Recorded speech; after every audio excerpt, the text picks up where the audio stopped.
In this replay, sent in by our friend Phoenix Ashes, he is solo queuing threes, which is probably one of the hardest things to do in Rocket League, is solo queue threes. Very hard to do.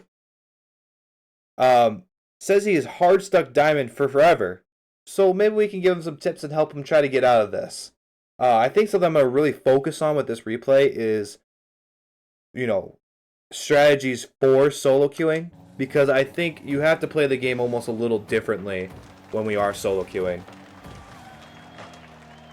With threes, we want to be aggressive. Good play. I think this is good. This is very good. We're being very fast. We're getting up there. Teammate plays in the middle. We're trying to get a block. Doesn't work out. Now we rotate out. I will say right away, Phoenix, I don't like your camera settings. If these work for you, cool. I don't like them. I think it's hard to see what's going on. I think it's hard to see how your car is hitting the ball because you're so up top. Like, it just has a bad perspective for me. So, if you like it, you do you, but maybe camera setting change would be good. We're good here. Ooh, but we had this is a little chasey, right? A little ball chasey. You have great positioning realistically right here. I wish you had more boost. But we're kind of waiting. Blowpogs gets the ball to the corner, but we pursue in. Realistically, nothing good is going to happen from us going for this ball. So we always got to be thinking, what is going to happen when I go for this ball, right? We go for this, and he goes for this, and then all three of these guys have an opportunity to go for this. Realistically, the ball's not going to magically go into the net because you just went, right? There needs to be a little bit more purpose here. Like, realistically, I'd probably just back off and keep getting little boost pads and just keep the pressure by playing the midfield or waiting to see what happens. Diving in like this with zero boost, you put yourself way out of position, and now you just kind of have to give up and go back on defense. Good recognition that you're not going to get there in time. A little rushed on the flick, I think. I think you had more time than you thought. Especially if you find a way just to... Once you get this first touch, which is a really nice first touch, I would just get to the point where you push this ball like this and then try to get it around it and you try to play it past the last guy, right? Because when we push it towards this way, we're running away from these guys, so maybe they can't get there in time. And in worst case scenario, we get a 50 with this last defender, and our teammate can go. But we try to, like, flick it early and play it, just basically lose possession and not take care of the ball. At the very minimum here, if you don't play it to the side like this, once we take control here, we should just sit behind the ball and at least get a 50. Like, make them forcefully go through you. Don't, like, just let them have it for free, right? At least make them go through you.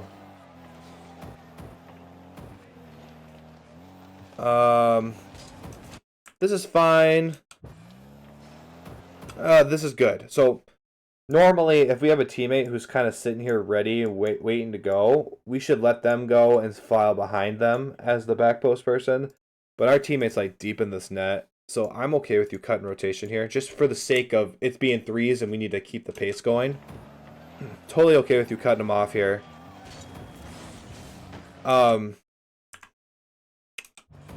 If we're gonna act like we're gonna hit it, we should actually get close to the ball, right? Like, you kind of flip and jump, but you're, like, nowhere near the ball, right? Like, you need to be more realistic with it. I would say if our teammate's going for an air dribble, if we're solo queuing, you let them do it, and you just support them. You don't assume it's a pass. You don't try to take over it if you think they're going to fail it. You assume that they're going to have a decent air dribble, and you play behind them in a way that supports them and plays the next 50 or interaction that's going to happen, right? So be in parallel with them. In threes, it's normally fine, but like, we're solo queuing, we're a little lower ranked. Realistically, the ball's not coming to us for a pass. They're trying to legitimately score this ball, even though they can't. That's just how this works. So you're kind of putting yourself out of position by being so far forward and flipping and committing like this, right? So this is a good challenge for the most part. Now let's rotate back. Good ball. You just jumped so early that you didn't need to. Right? Well, we gotta recognize he backflips. We don't need to jump so soon. Now we're like on top of the ball. We crushed it into the ground. It's like we didn't touch it at that point. So let's rotate back. Alright. Get a good wide rotation. Now we sit. We vibe. Sit and vibe. Yep, great. Now that's a great ball for us to go for. A little bit more aggression. You should double jump for this. Right? With the ball this high in the air, realistically, a single jump and flip is not going to work. It's going to be too slow. Excuse me. In threes, it's all about speed and consistency, especially at this rank. A fast aerial to cut this off and try to play it off the back wall is a much more effective play. You would have probably beat Lord NX there to the ball if you would have just double jumped. If not beat him to the ball, at least got a 50 where it wasn't a clean beat on you. Let's rotate back, and our teammate gets a poor 50 in the middle here. So we get a slight mistouch for our teammate, and then the other teammate gets dunked. Let's actually watch it, back up a little bit, and watch it from their perspective. Oh, wrong guy. This guy. We'll watch it from this guy's perspective.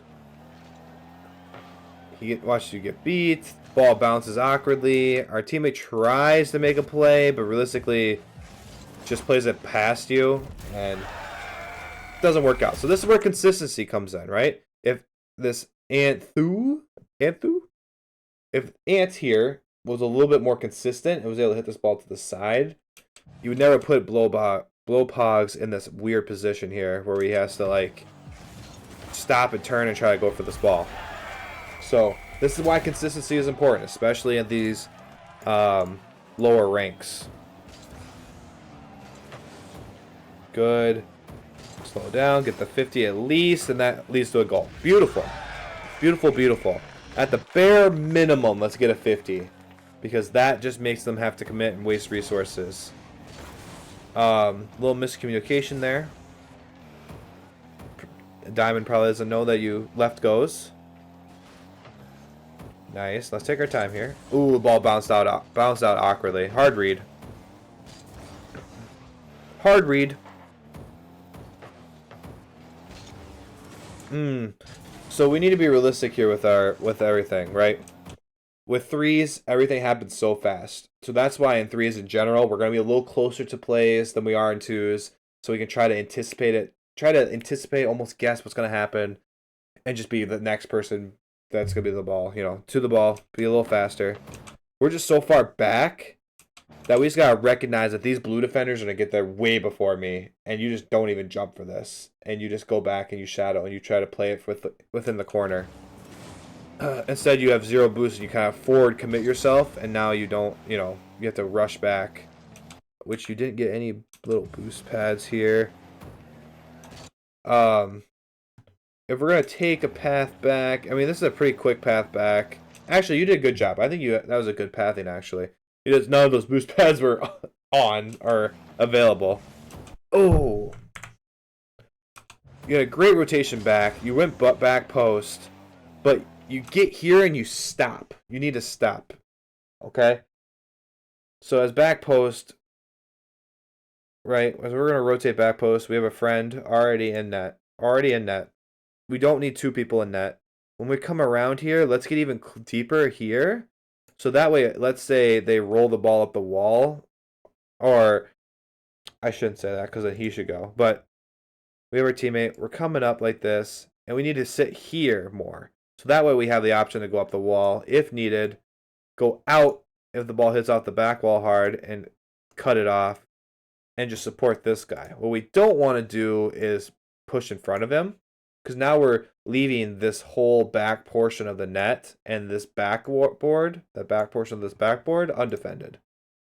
right? That's your job, is that back part of the net. So we basically give that up, although you do get the challenge, but now our rotation's in shambles, right? So be careful. You're going to get a lot of goals scored on you if you commit like that. Good defense so far. Just stay back, be patient a little bit. Watch our teammate. He's cutting us off. Yep. Good. Good. Very good. Very good. Very patient gameplay so far. That whole sequence was really good, especially if you're solo queuing threes. You're going to be doing that a lot. Oh, a little consistency thing. That should be a goal every time. That should be a goal every time.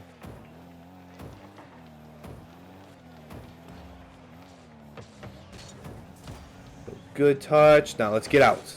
Yep. Get out. Go find boost. Yep. Good job getting little boost pads. This is by far one of the better diamonds I've seen with getting little boost pads. You're just going to be so much better off doing this. And then a great goal. Nice. You weren't in that play, but you were a big part of it. You know, you gave your teammates confidence that there was someone behind you to go for this ball. Here we go. What we got? Oh, good touch. You got the 50. The setup was fine. They just read it. It's a very common play to do, so everyone reads it really well. Oh, you're just late, right? You're late to the party, so there's no point in going to it, right? At least you didn't commit fully, and you could drive around and turn back. But yeah, you know, just be careful. We're late to the party, you might as well not go.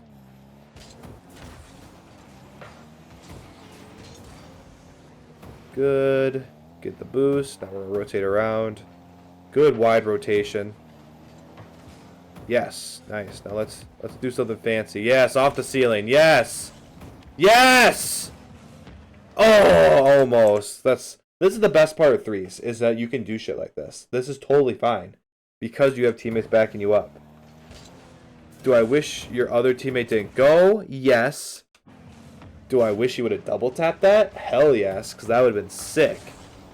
Now, the only thing is, if you go for these kind of plays, you got to get back in time. You got to hustle back. We do need to be getting little boost pads. I like that you're checking that guy out to make sure he's not demoing. And then let's just, beautiful. Teammate takes control. Let's turn back, get that boost. No, it's not there. Yeah, we got time. Get that boost. Ooh. So, something I learned from watching Johnny Boy, he said that if you're ever moving horizontally like this to go challenge something, you're cutting somebody off. Our challenges should, in general, be done like this, right? This is the way we should be challenging things, because this guarantees that we're not cutting people off, right? So we decide that we're gonna go for, let's go back.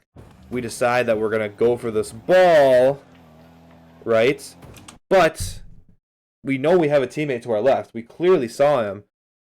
If we look now at what we're defending, we're not defending anything, right? This ball leaks past us. We have no orange defenders anywhere near the net. So we can't be cutting them off like that. And then you don't even touch it, so it's like, it was all for nothing, basically. Good defense, though, in the net. Now let's rotate back around. Yes, good.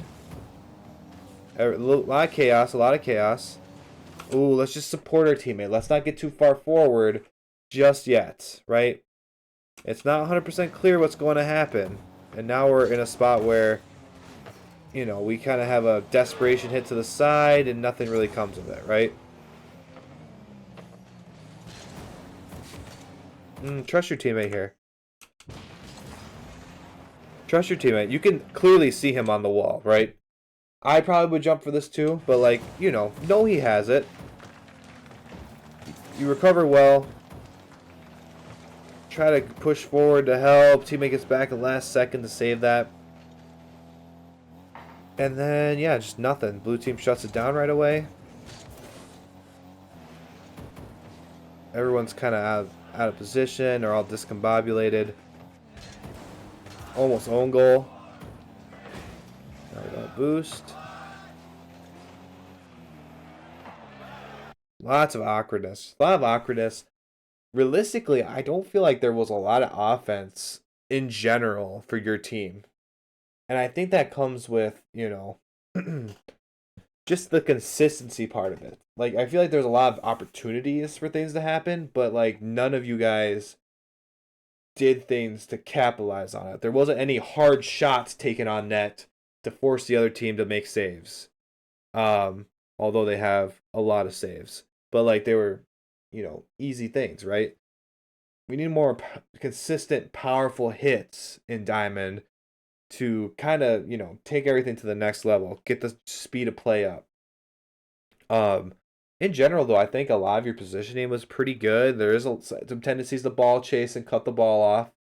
Just need to have a little bit more thought with it. But, like, in threes, you also need to be ready to go, go, go, go. There's a lot of things we can get away with in threes because of its nature of us having, you know, two teammates. Overall, very good. I hate saying the same advice to everybody, but a lot of training packs, a lot of free play, just getting the hang of hitting the ball super hard is going to help you a lot because you kind of already have the dribbling part. Like, you know, you can take possession and do things like that. And that's something to work on too. But the main thing is going to be hitting the ball hard, hitting the ball consistently to places where you want it to go. And you're going to do very, very well. So thank you, Phoenix, for sending in the replay.